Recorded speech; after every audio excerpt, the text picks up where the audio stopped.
He's Jim Brady. I am Marjorie Egan. You are listening to Boston Public Radio, 89.7 WGBH. It's Tuesday. We are broadcasting live as we do every Tuesday from the WGBH studio at the Boston Public Library. Hello, Jim. Hey there, Marjorie. So joining us is a man who needs no introduction. That was surely not the case 4 months ago when the mayor of South Bend, Indiana, I think that's in the Midwest somewhere, formed his exploratory committee. But today, Pete Buttigieg is polling third in Iowa, and a new poll released this morning in a virtual tie for second in New Hampshire. And according to the New Yorker, he actually comes in first in the three-way matchup with Beto O'Rourke and Joe Biden as the most ardent fan of James Joyce's Ulysses. Pete Buttigieg has quickly set himself apart in a crowded field as a military veteran, an openly gay man, and a millennial candidate who brings the promise of generational change to the White House. Mr. Mayor, good to meet you. Thanks for being here. Well, thanks for having me. I've been looking forward to this. Yeah. Obviously, you got a huge response here from the people of the Boston Public Library. You're also a Harvard guy, so it's is it nice to be back in the hood? Have you visited around here very much in recent years? Yeah, it's great. Any excuse to get back, which isn't as often as I'd like, but yeah, really fun to be back here. You know, Mr. Mayor, in a piece in the New York Times, I think this morning about your fundraising, it has you describing yourself as having moved from adorable to plausible, I think were the words that you're nodding in agreement. Well, Suffolk University poll I just mentioned, New Hampshire, bears that out. You're virtually tied with Bernie Sanders in his neighboring state of New Hampshire. Why? Why are you tied for second so fast in this campaign? Because I'd make a really good president, I hope. I mean, look, honestly, this is not the trajectory we were expecting. Obviously, you enter, you build your organization, you get your name out there, you hope to do well and get some traction, but we thought we'd be spending the second quarter of this year mostly just making the case that we belonged in the conversation. I think the part of why people are responding so powerfully is that we're in this moment, this tectonic moment where things are changing around us. I think it's as big a moment as the beginning of the FDR era, and I mean not just his presidency, but the 30, 40, 50 years of the kind of New Deal consensus, or for that matter, the beginning of the Reagan era, which I would argue lasted basically my entire life, the last 30 or 40 years. And now something completely different is coming. And we don't know what it's going to be. It could be enlightened, it could be ugly. And people are looking for leadership that takes the long view.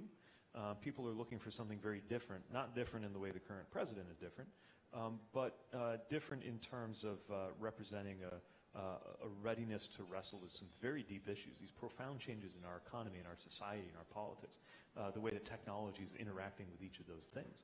And I think that our willingness to talk about those bigger picture issues, as well as the more specific policy concerns and news of the day, has really hit a nerve. And there's also a lot of energy for generational change. As you mentioned, I went to college out here and was steeped in the arrival of President Kennedy.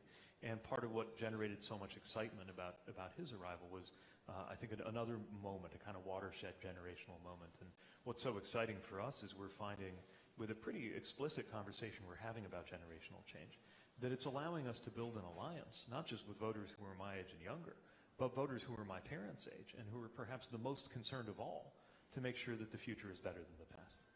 So let's talk a little bit about policy. In that same Suffolk poll that Jim talked about, it said that Democratic primary voters, 82% want higher taxes on the wealthy, 76% want Medicare for all, 60% want free higher education.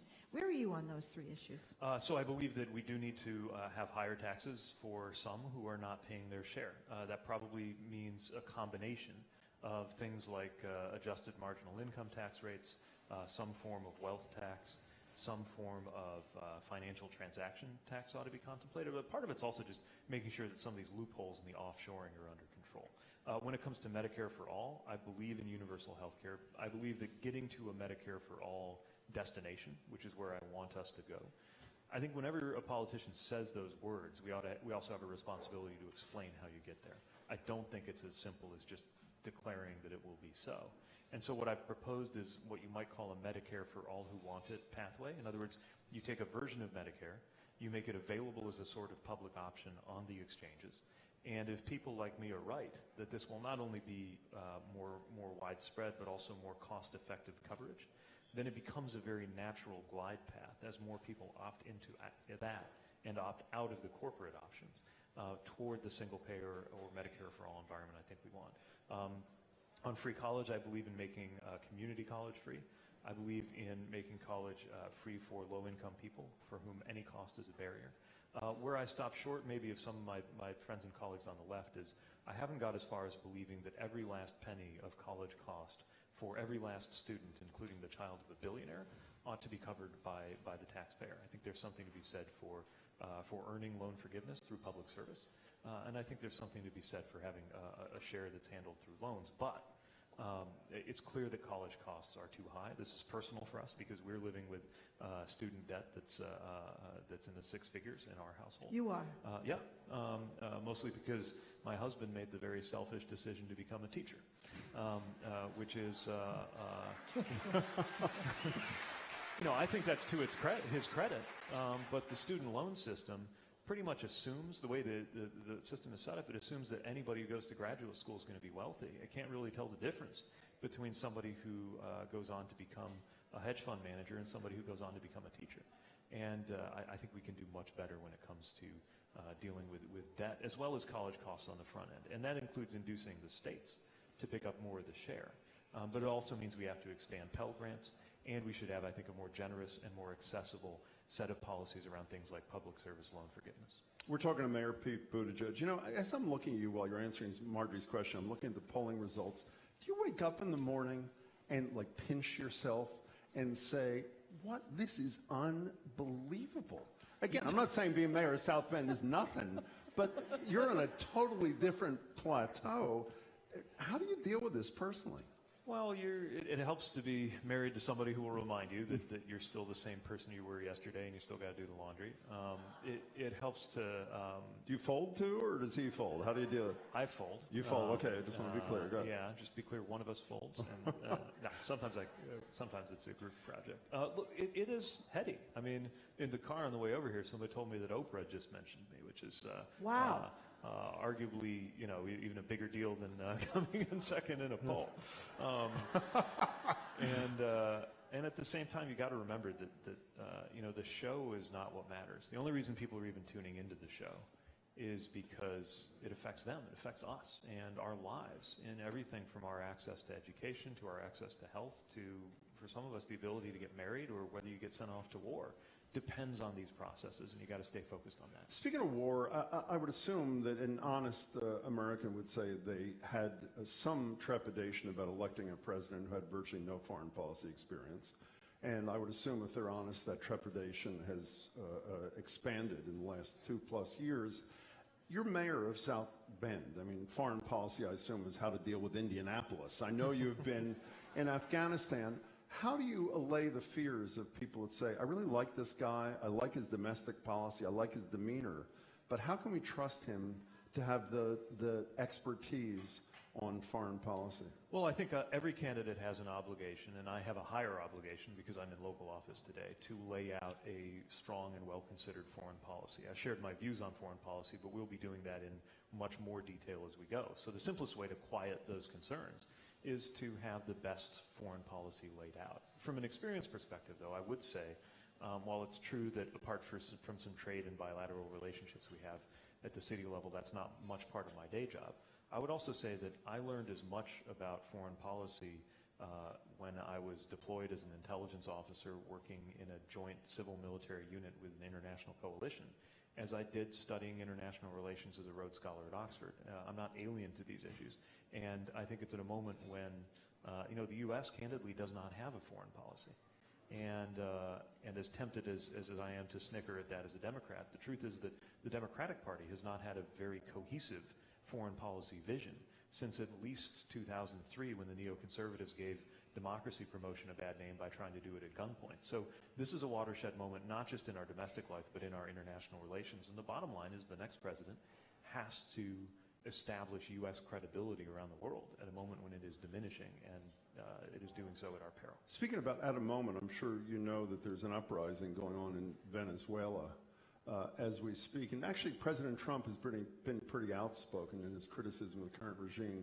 What would a President Buttigieg be doing this morning as there's potentially even a coup in the works? What do you do? Well, you establish that U.S. policy is that there should be free, fair, peaceful elections so that there is an uncontested, legitimate government. I don't think the Maduro regime enjoys legitimacy today. I'm also very concerned, though, as we monitor this situation, about the possibility or even likelihood of violent escalation. I think avoiding violent escalation should also be part of U.S. policy. You know, I'm reading from a CNN headline that says Pete Buttigieg, a gay Christian, is driving the religious right nuts. And President Trump has gotten huge support from not black evangelicals, but white evangelicals, Franklin Graham Jr., Jerry Falwell Jr. I don't think I've ever heard a politician, whether they were Republican or a Democrat, talk about the Catholic St. Ignatius spiritual exercises, discernment process. I saw that. I thought, wow, this is really interesting that you would mention this. You're an Episcopalian, so where does your talk about faith fit into your presidential run?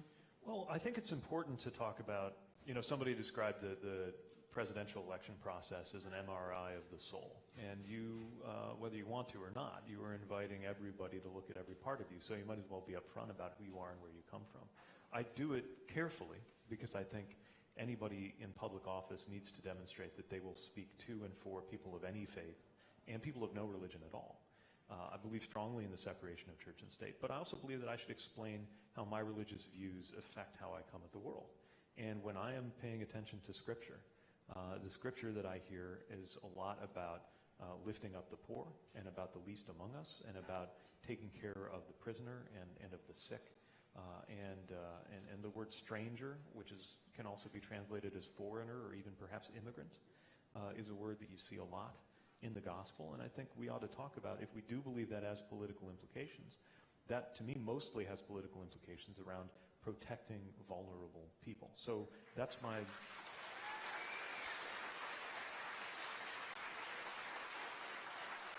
So that's my policy take on where some of those commitments lead us. There's also a lot of guidance about personal character to be found in Scripture. Most of it has to do with humility and forbearance and decency and truth-telling. And that might be something for Christians to consider, too, when they're looking at this White House. So is that part of where your advice to have empathy for Trump voters comes from? By the way, she suffers from Trump derangement syndrome. We should say, just to put it in context when you're answering, Mr. Mayor. One thing that faith also reminds us of is our own weaknesses and vulnerabilities. And so one thing that I try to check myself on in my frustration and sometimes disgust with what's coming out of the White House is to remember that I should not do that with some kind of assurance of my own superiority. I believe passionately in the moral dimensions of what I believe, how I vote and how I advocate, but it's very slippery slope toward believing that therefore makes me a better person, which of course defeats the whole idea of humility. And so we need to recognize that all of us are capable of doing good and bad things. And if you just think about people perhaps in your extended family who you love, who would give you the shirt off their back, who would be fiercely protective of you, who also voted in a way that you think is horrifying. Dismissing those people as bad doesn't make sense, and it's certainly not likely to guide them to a different place politically. So I think there needs to be, we're all Americans, and there needs to be a reckoning certainly with the sinister things that have been summoned from us. That somehow has to take place without each of us thinking we're fit to sit in judgment of another fellow American based on their political choices. We're talking to Pete Buttigieg, Mayor of South Bend, obviously candidate for the Democratic nomination for president. Mr. Mayor, Marjorie and I hope virtually everybody here is obsessed with the Supreme Court. And we interviewed candidate Trump in New Hampshire several years ago. We asked him if there was a litmus test. He said, yeah, they have to be bright and they have to be pro-life. And then Marjorie said, give us an example of one. And he picked his sister, who happens to be a former pro-choice judge. Obviously, he didn't know that she was pro-choice. He's had two appointees, obviously. The two oldest justices, Justice Breyer from across the river and Ruth Bader Ginsburg, are liberals. Potentially two more appointees. You have a plan to create a different kind of Supreme Court. Could you lay it out for us, please? Sure. So the structure of the Supreme Court has been adjusted roughly half a dozen times in U.S. history. I think it might be time to do it again. And I say this not Sounds like folks here agree. Not to pull it to the left because it's become too conservative, although it has become too conservative, but to stop this slide of the court toward being viewed as a nakedly political institution. So I believe that as president, we need to launch a conversation and a process to arrive at a reform that will take the political stakes down in these nomination contests so they're not always these apocalyptic ideological fights. There are several models for how to do it. The one that I find most intriguing, which I think is being published in a law article this quarter, would be to have 15 members, but have 5 of them chosen only by a consensus of the other 10. The objective being to get some justices who think for themselves, because Republican appointees who think for themselves, like Justice Souter or Justice Kennedy, are partly responsible for the preservation of the right to choose and the extension of the right to marry for people like me. We don't know what the ideological stakes will be in a court fight 25 years from now, but we know that it will be important to have justices who think for themselves, and that can be arrived at by compelling the other 10 to seat the remaining 5. If that's not workable, you could do something involving a rotation off the appellate bench that might have a similar effect. We should be willing to entertain different structural remedies, but the first thing I've got to do, and the reason I'm raising this at some political risk in the presidential campaign, is to remind everybody about the intellectual ambition we ought to actually have about preserving our republic and making it stronger, and to remind everybody that one of our republic's most elegant qualities is its capacity for self-healing through structural reform. I don't want to get lost in the weeds, but that 10 picking the other 5, let's assume for argument's sake that Donald Trump does have 2 more appointees and that there's a 7-2 imbalance. Would we have, and that's 9 out of 10 obviously, but let's assume it were 10, did those 9 people pick the remaining 5? That would lead to just an acceleration of the imbalance, wouldn't it? Not if it's got to be unanimous. That's part of the idea. I see. And again, there are many questions to be raised as we kick the tires on this idea. But that's the thought. It's something that all of us can agree. There are some vanishingly few things that all of us can agree on. And many of them are the qualities, if not the ideologies, of the people we want to be sitting making these incredibly important decisions that touch us in our everyday lives. And that's why, whether it's the court or the Congress itself, or the way our districts are drawn, or the way that money works in politics, there are all these things that have become contorted in our system, and we've just tolerated them. For as long as I've been alive, we've tolerated ridiculous things. The fact that U.S. citizens in D.C. don't get the same political representation as other U.S. citizens is absurd, but we've just tolerated it. And I think now is a season to stop tolerating the intolerable. When you hear Joe Biden, who was chair of the Judiciary Committee during the Clarence Thomas hearings, say in the passive tense, I wish something could have been done, when he failed to call 3 witnesses who arguably would have corroborated Anita Hill's testimony. What's your reaction to what Vice President Biden has to say, Mayor? You know, I think each of us, when we step into the arena for presidential politics, has to answer for everything we've done and the mistakes that we've made. And I've made my share. I've learned from them. I've grown from them. It's perhaps not my place to speak to any of the others, but I'll say for my end, I try to be as forthright as I can about when I could have done something better. And if somebody's been injured because of a decision I made, and that decision should have been different, then I try to seek them out and let them know that I'm sorry. What is one of those decisions at the top of your list? The mistakes you've made were? Well, we had a civil rights violation in our police department, which was not something I personally did, but when you are the mayor, you are responsible for everything that every city employee does, and that certainly includes the police. And I made sure to find and apologize to the person who experienced that. There are times when I was a little too hard charging in my first couple of years about, what sounds like a little thing, like a road project, but it's not a little thing if it's going through your neighborhood and it means taking your house. And learning that I didn't have all the answers and that we had to take a little more input than I believed going into it has helped me make better decisions over time on neighborhood issues, police issues, moral as well as technical issues. But I think that's made me a better mayor and will help make me a better president. Well, you mentioned taking people's houses, Mayor Pete Buttigieg, and that was one of the things that you had taken some criticism for in South Bend, that some African Americans, some Latinos, some members of poor neighborhoods, that I think it was called 1,000 houses. 1,000 houses in 1,000 days. 1,000 days.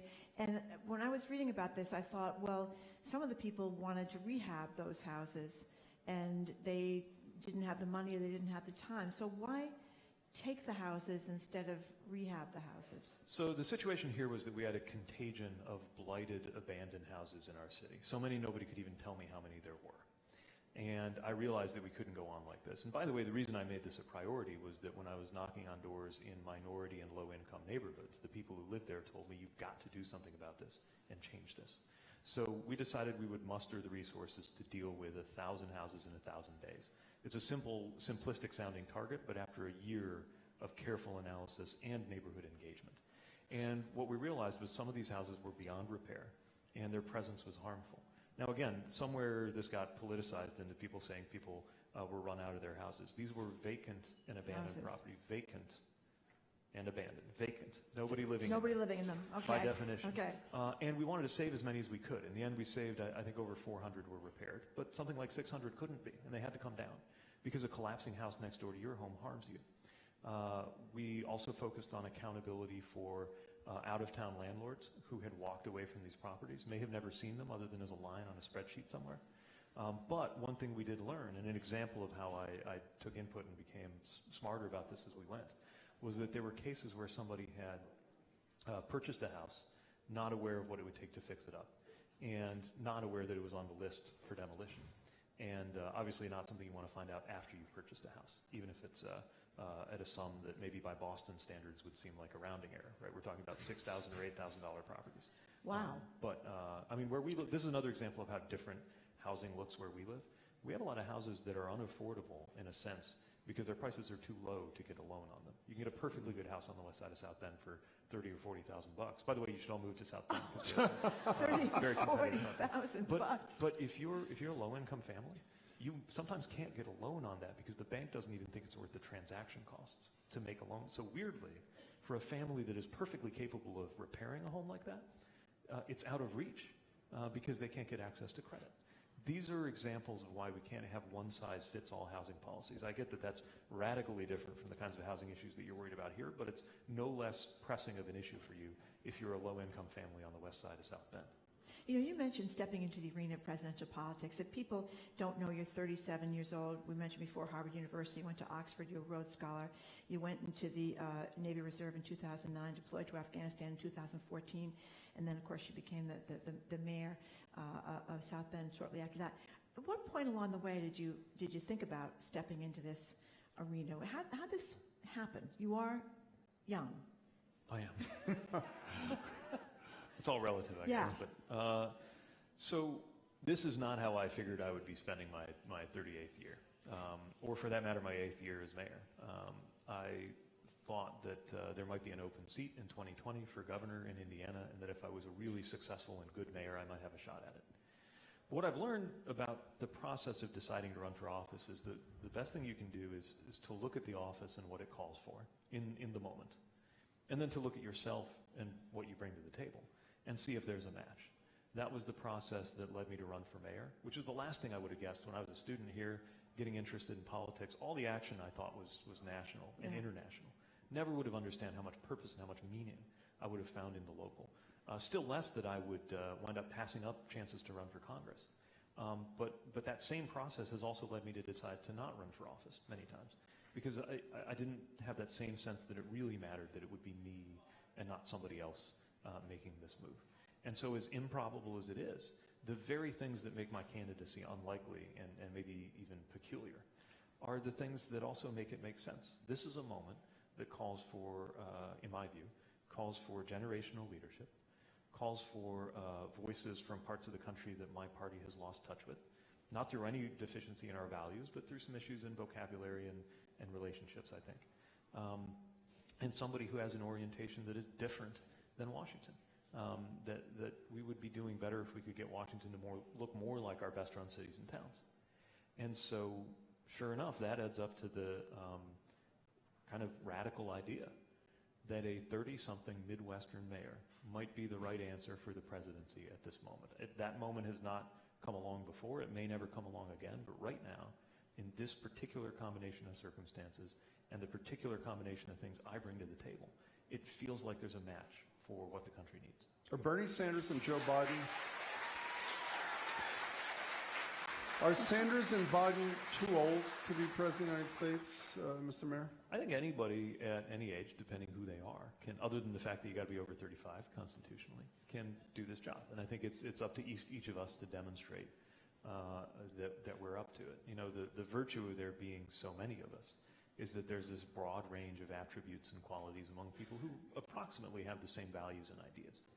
And it's not for me to say what any of the others should do, but the other virtue of having like 20 of us in this field is that none of us is really competing against any one other. You're more playing against the House. Is that one of the reasons? I mean, when I asked you the question about Joe Biden, or I just asked you the question about age, you clearly avoided criticism of your fellow Democratic candidates. Is that a conscious decision on your part, and will that be how you run this campaign? It's about you, and it's about the incumbent. It's not about your fellow 19? Yeah, nor should it be overly about the incumbent, which is a hard thing to, it's going to take a lot of discipline. But the thing we got to remember is this incumbent has a quality of taking any energy that comes his way, even if it's in the form of criticism, and just absorbing it and feeding off of it and getting bigger. And so the more we're caught up talking about him, the less we're talking about you. And I think that is a real danger in our media environment. I get that, look, it's a hard thing. Grotesque things are hard to look away from.